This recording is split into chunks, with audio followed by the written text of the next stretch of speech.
Friends, on behalf of Ananta IAS Academy, today I will be discussing with you some major events which have happened during the last 2 3 days.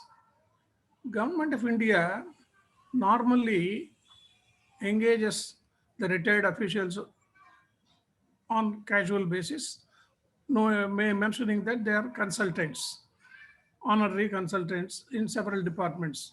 The senior level officers who retire at the level of director general or director or secretary level, they are engaged in a similar manner to engage them for the benefit of the country and for the benefit of the officialdom.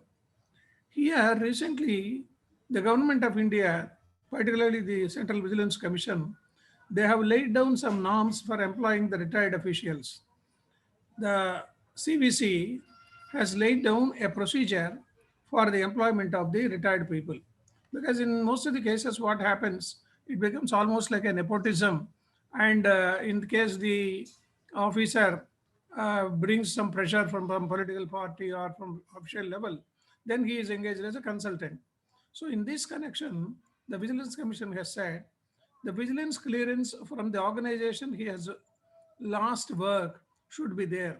In case he has worked in the irrigation department of a state government or at the Central Power Corporation, he should get a clearance from the same department from the vigilance wing. Every department and every ministry has a vigilance officer and a vigilance unit who keeps on providing the information regarding the particular official's behavior and the way of his dealing with persons. The clearance from all organizations where he has served also should be there. Suppose as a level of a secretary level officer, he might have worked in several departments, mines department, coal department, then he moves on to the irrigation, then HRD, and finally he retires as secretary commerce. Suppose this secretary commerce is to be again engaged as a consultant, he should get the clearances from all such departments wherever he has worked earlier. And finally, the Central Vigilance Commission also should give him clearance. The Central Vigilance Commission normally declares the people who are under surveillance and who are corrupted. There is a list of people of corrupt officers. We can enter the website, CVC reports. Then we will find out who has been punished, whose increments have been stopped, whose pension has been stopped. All these things are available on the website. If the employee is found involved in any vigilance case related matter, organization would be responsible to provide or to get the clearance. The Central Vigilance Commission was set up in February 1964. It has almost completed about 60 years of its service on the recommendation of the Santanam Committee's report. The Santanam Committee formed during 1962 or so. They recommended that there should be a Central Vigilance Commission to oversee the activities of a particular individual in a department at the higher level. In 2003, the Parliament enacted the CVC Act and a statutory body has been formed. It is not controlled by any ministry. That is the most important thing. It directly deals with the President of India. It submits its reports on an yearly basis to the President of India. It exercises functioning under Delhi Special Police Establishment Act on prevention of corruption, and this act was formed in 1988. This is the origin and the protocol of this CVC. Then we will move on to the different caste categories in the Mahatma Gandhi NREGS pay structure. The Mahatma Gandhi National Rural Employment Generation Scheme was started, and it is working at the root level, grassroots level. And the Finance Ministry recently has asked the states to split the wage payments under Mahatma Gandhi National Rural Employment Generation Scheme. The main reason behind it is SCs and STs are not provided the benefits in a manner that they are eligible. In the existing suggestion, there is no category wise provision because the roster is prepared and there's today about 30 people have been employed or 50 people have been employed, but there is no category wise division.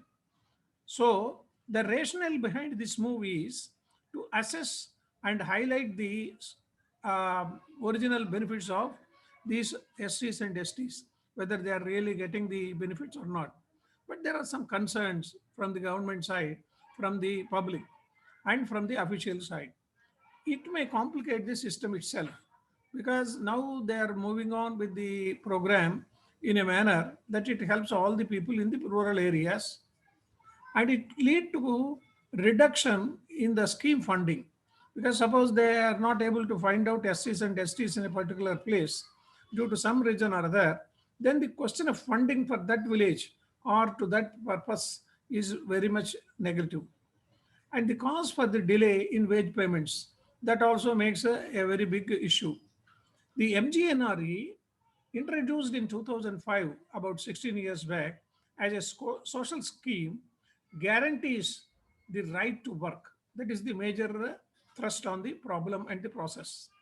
At least 100 days of wage employment in rural India is necessary to enhance their quality of life, because the rural people, they doesn't get their benefits from the land, and they due to rainy season or due to their involvement and due to some impediments, they are not able to get their livelihood.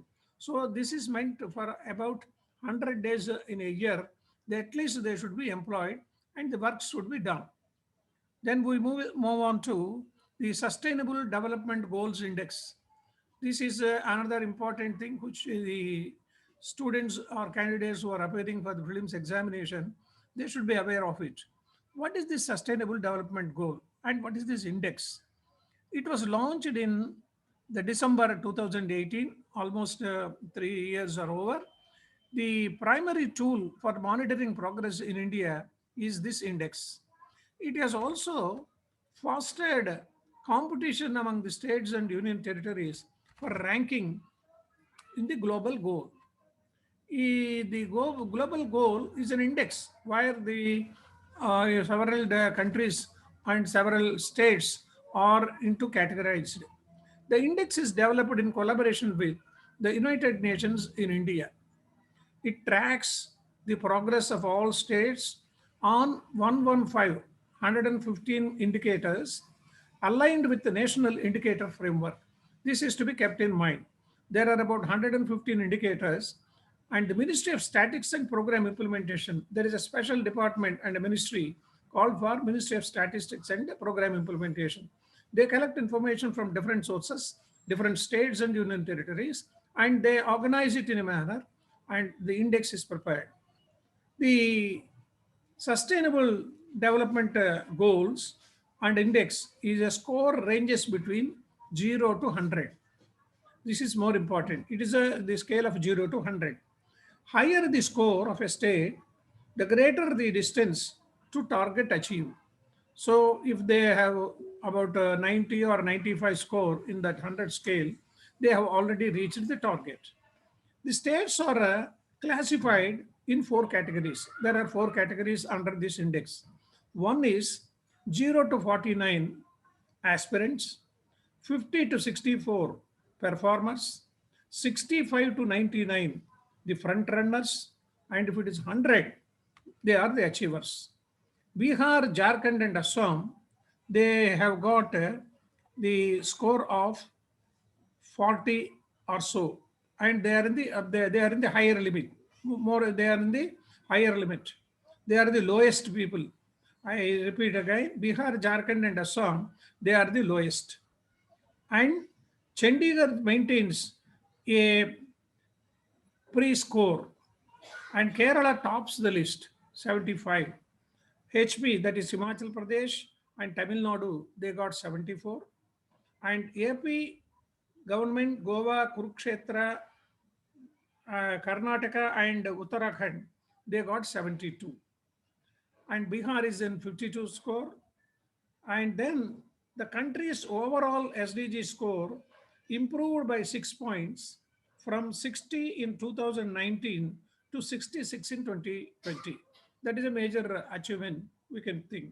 The improvement is in providing facilities including clean water and sanitation, affordable and clean energy. That is the main thrust which we have to remember. Affordable energy and clean water. These are the main indicators in this index.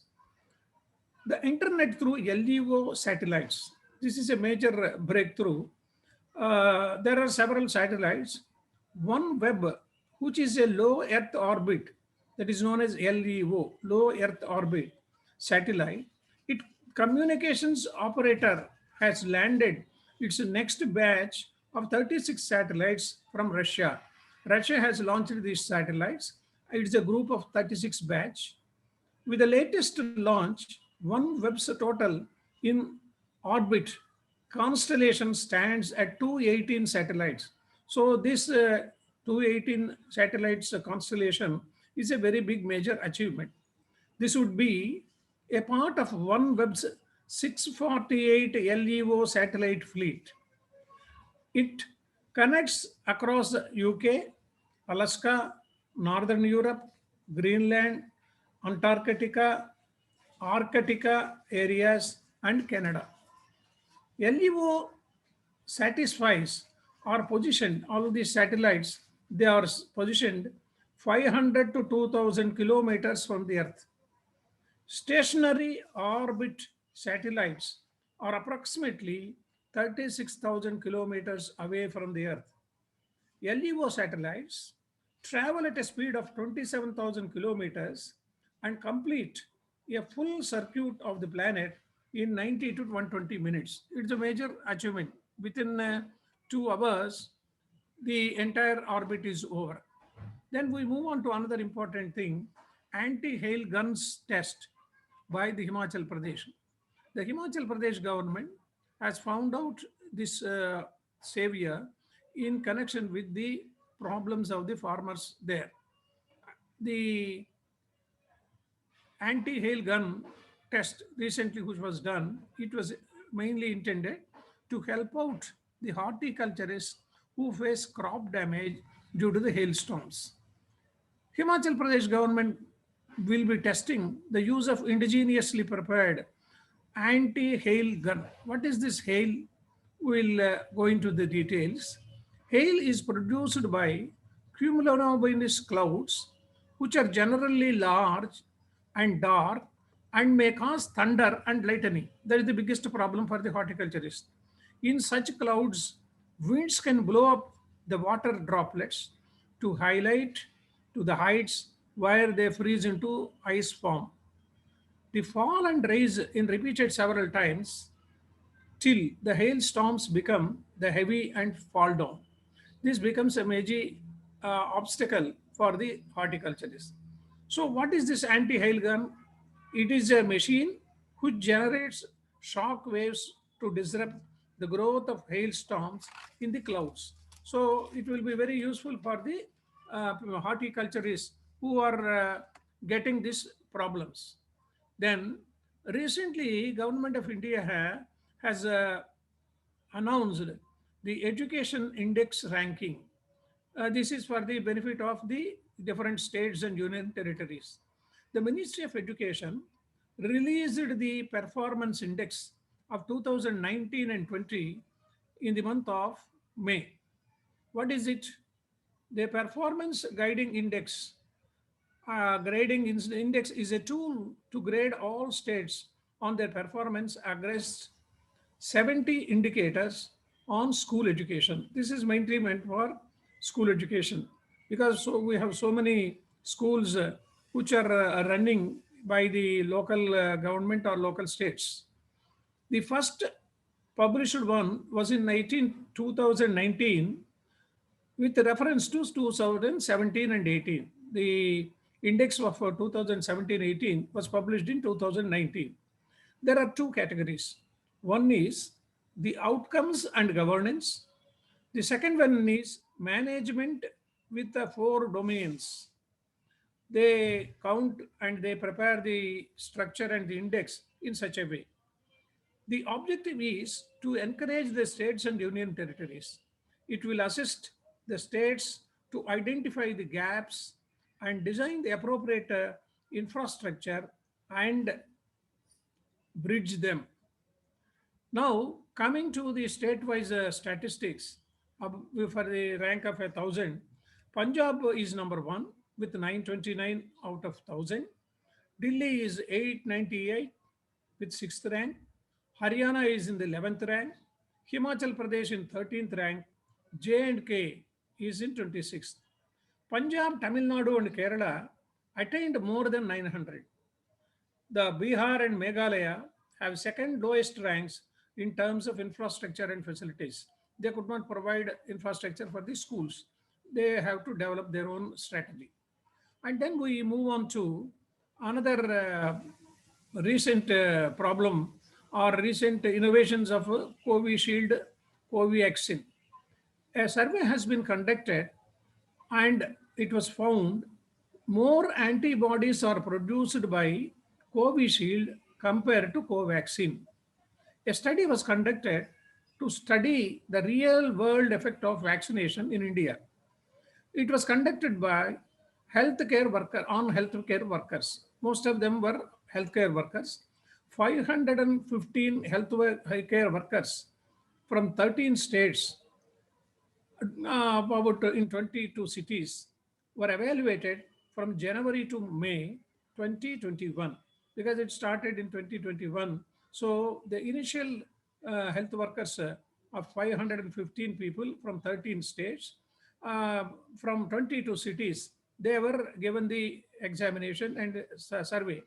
The findings of Covishield are produced more antibodies compared to Covaxin. The responder rate and median rise in anti-spike antibody were significantly higher in Covishield versus Covaxin. It is a matter of a scientific research only, and people need not worry about that. If they have been vaccinated with Covaxin, they should not be worried. We have got the less number of antidotes. It is a regular process. Then we move on to the energy sector, where National Thermal Power Corporation (NTPC) joins UN's CEO Water Management. This is a major development. NTPC has become a signatory of the UN Global Compact's CEO Water Mandate. This is a non-binding UN pact to encourage the business and firms worldwide to adopt the sustainable and socially responsible policies. Because in energy sector, India is also moving ahead, and NTPC is one of the ingredients. It is a principally based framework. NTPC will further imbibe three more, three R's. What is three R's? Reduce, reuse, and recycle. Niti Aayog has prepared a report and it says that over 600 million Indians face extreme water stress. India has 4% of the world framework of fresh water, which has to cater to 17% of the world's population. India consists of 17% of world population, but whereas the world's freshwater available in India is only 4%. So this is to be maintained, and the government of India through NTPC is trying its level best to cope up with the energy needs. So with this, friends, I will be discussing with you on the next item next day.